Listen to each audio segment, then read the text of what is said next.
प्रभु यीशु मसीह के नाम से आप सभी को जय मसीह की। नए नियम की पुस्तकों के संक्षिप्त विवरण की श्रृंखला में आप सभी का मैं स्वागत करता हूं।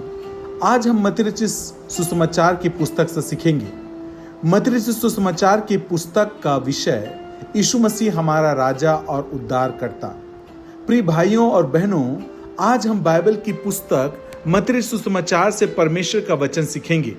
मत्ती की पुस्तक का मुख्य संदेश है कि यीशु मसीह ही वह राजा और उद्धार करता है जिनकी प्रतिज्ञा पुराने नियम में की गई थी। मत्ती हमें यीशु के जन्म से लेकर उसके पुनरुत्थान तक की कहानी बताता है। एक, वंशावली और यीशु का जन्म। मत्ती 1 अध्याय 1 से लेकर 2 का 23। मत्ती सबसे पहले यीशु के वंशावली बताता है। इससे पहले पता चलता है कि यीशु मसीह का योजना के अनुसार आए हुए मसीहा हैं। यीशु का जन्म साधारण स्थान में हुआ, लेकिन उनका जन्म परमेश्वर की बड़ी योजना का हिस्सा था। राजा हेरोदेस ने उसे मारना चाहा, लेकिन परमेश्वर ने यीशु की रक्षा की। परमेश्वर की योजना से कोई मनुष्य रोक नहीं सकता। दूसरा, यूहन्ना बपतिस्मा देने वाले का सेवकाई। मत्ती 3 अध्याय 1 से 12। यूहन्ना लोगों को संदेश देता था, मन फिराओ क्योंकि स्वर्ग का राज्य निकट आ गया है। वह लोगों को यीशु के आने के लिए तैयार करता है। आज भी हमें अपने जीवन को परमेश्वर के सामने जांचने की आवश्यकता है। केवल बाहरी धर्म नहीं, बल्कि सच्चा मन परिवर्तन आवश्यक है। तीसरी बातें, यीशु का बपतिस्मा और परीक्षा। मत्ती सुसमाचार 3 अध्याय 13 से लेकर 4 का 11 तक। प्रभु यीशु ने बपतिस्मा लिया और फिर जंगल में शैतान ने उसकी परीक्षा की। प्रभु यीशु ने हर परीक्षा का उत्तर परमेश्वर के वचन से दिया। यह हमें सिखाता है कि जब हमारे जीवन में परीक्षा आए तो हमें डरना नहीं चाहिए, बल्कि परमेश्वर के वचन पर विश्वास करना चाहिए। परमेश्वर का वचन हमें परीक्षा में मजबूत बनाता है। चौथी बात, गलील में यीशु की जनसेवा। मत्ती 4 अध्याय 12 से लेकर 18 का 25। यीशु ने अपनी सेवकाई शुरू किया, उन्हें प्रचार किया, बीमारों को चंगा किया और लोगों को परमेश्वर के राज्य के बारे में सिखाया। इसी भाग में पहाड़ी उपदेश भी आता है। यीशु सिखाते हैं कि हमें केवल धार्मिक और दिखाई नहीं देना है, बल्कि हमारे हृदय और जीवन में भी परिवर्तन होना चाहिए।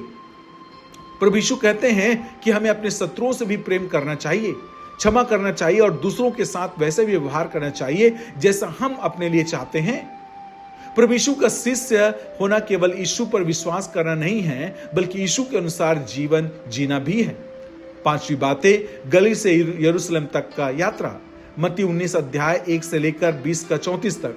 यीशु अपने शिष्यों को सिखाते हैं कि परमेश्वर के राज्य में बड़ा बनने का अर्थ दूसरों पर अधिकार करना नहीं, बल्कि दूसरों की सेवा करना है।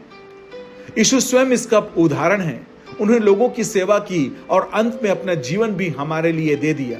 इसलिए हमारे लिए भी संदेश है, जहां हम हैं वहां प्रेम और सेवा के द्वारा यीशु को दिखाएं।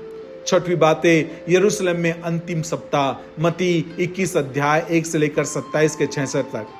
यीशु यरूशलेम में प्रवेश करते हैं। लोगों ने उनका स्वागत किया, लेकिन कुछ समय बाद धार्मिक नेताओं ने उनका विरोध किया। अंत में यीशु को गिरफ्तार किया गया, क्रूस पर चढ़ाया गया और उन्होंने हमारे पापों के लिए अपना जीवन दे दिया। क्रूस हमें परमेश्वर के महान प्रेम की याद दिलाता है। यीशु ने हमारे लिए यह किया जो हम अपने लिए नहीं कर सकते हैं। सातवीं बातें, यीशु का पुनरुत्थान और दिखाई देना। मत्ती रचित सुसमाचार 28 का 1 से 20। लेकिन कहानी क्रूस पर समाप्त नहीं हुई, लेकिन तीसरे दिन यीशु मृत्यु में से जी उठे। पुनरुत्थान यीशु ने अपने शिष्यों से कहा कि वे जाकर सभी जातियों को शिष्य बनाएं और उन्हें सिखाएं। यह हमारी भी जिम्मेदारी है। हम जहां रहते हैं वहीं से यीशु की गवाही दे सकते हैं। आज का मुख्य संदेश, प्रिय भाइयों और बहनों, मत्ती की पूरी पुस्तक हमें यीशु के बारे में 4 महत्वपूर्ण बातें सिखाती है। पहली बातें, यीशु ही प्रतिज्ञा की हुए मसीहा हैं। दूसरी, हमें मन फिराकर यीशु के पीछे चलना है। तीसरी, हमें केवल सुनना नहीं, बल्कि यीशु की शिक्षाओं के अनुसार जीवन जीना है। चौथी, प्रभु यीशु की मृत्यु और पुनरुत्थान के बाद हमें उनके सुसमाचार को दूसरे तक पहुंचाना है। इसलिए आज हमें अपने आप से पूछें, क्या यीशु केवल मेरे विश्वास का हिस्सा है या वास्तव में मेरे जीवन का राजा है? आइए हम अपने जीवन को यीशु के हाथ में सौंपें, उनके वचन के अनुसार चले और जीवन के द्वारा दूसरों को उनके प्रेम के बारे में बताएं। प्रभु हम सभी को ऐसा जीवन जीने की सामर्थ्य दें। आमीन। may God bless you।